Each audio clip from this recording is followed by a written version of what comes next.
حامد،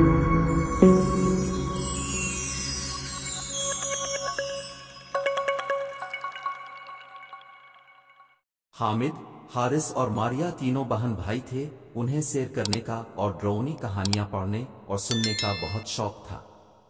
ان کے گھر سے کچھ دور ایک پرانی کھنڈر نما عمارت جو بہت عرصے سے ویران تھی۔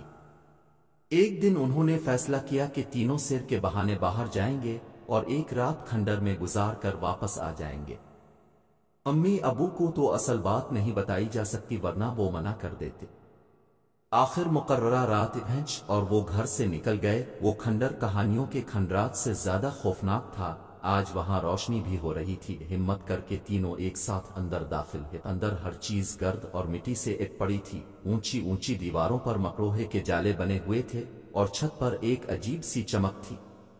یہ سب کچھ دیکھ کر وہ مزید خوف زدہ ہو گئے۔ انہوں نے سامنے دیکھا تو 5 کمرے تھے اور ان سب کے دروازے بند تھے۔ حارث ایک کمرے کی طرف بڑھا اور دروازے کو دھکیلا تو وہ ایک ہلکی سی چرمراہٹ کے ساتھ کھلنے لگا۔ اسی لمحے ایک بڑا سا پرندہ اس کے سر کے اوپر سے الفاڑتا ہوا باہر نکل گیا۔ حارث چیخ کر پیچھے ہٹا اور اس نے اوپر دیکھا۔ پوری چھت پر چمگادڑیں لٹکی ہوئی تھیں۔ ان کی آنکھیں ہی تھیں جو اندھیرے میں چمک رہی تھیں۔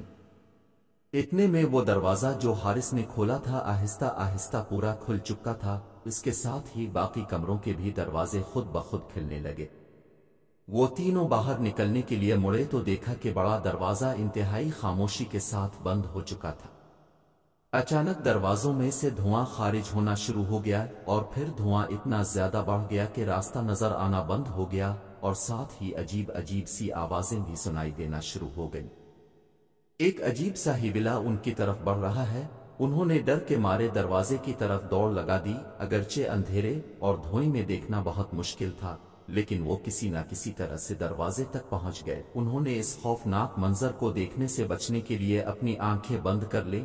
تینوں نے مل کر زور لگایا۔ دوسری ہی کوشش پر دروازہ کھل گیا اور وہ باہر آ کر گرے۔